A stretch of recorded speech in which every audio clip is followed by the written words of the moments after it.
The creators of the UFL game continue to stir up interest in their product, in particular, in the gameplay of the game. While it is being kept under wraps and its presentation has been scheduled for January 27th, Strikers has released the first issue of a developer diary dedicated to the gameplay of the project. In it, the people responsible for this process talked about the creation of the gameplay and showed some of their developments. We'll talk more about this later. Support this video with a like, share your opinion about the UFL, and we begin. The first word was taken by animation producer Kirill Zaleski. He is responsible for animating the movement of the players. Kirill said that he played football at the youth level, but an injury prevented him from fulfilling his dream and becoming a professional footballer.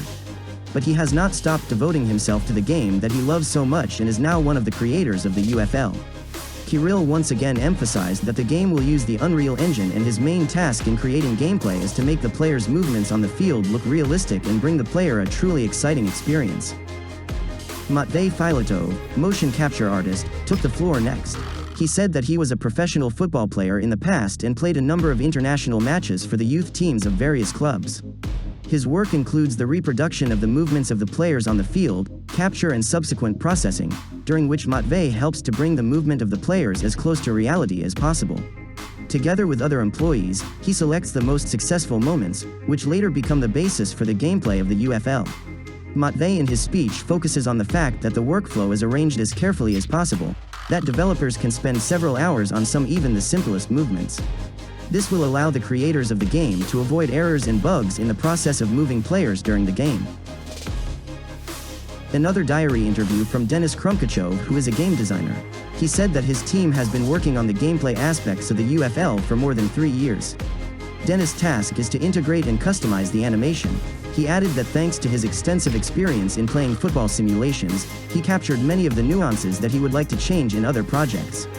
And based on this experience, he is trying to bring the game components to the ideal.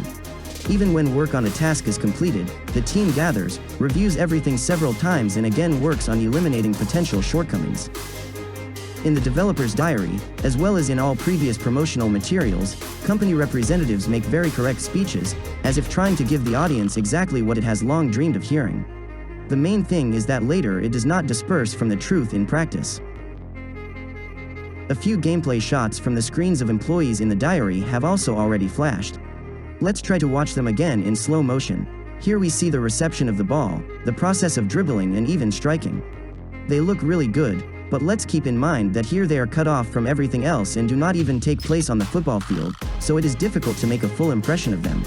Write in the comments what you think about this. But we just have to wait 2 weeks before the very presentation, which should answer many questions about the game.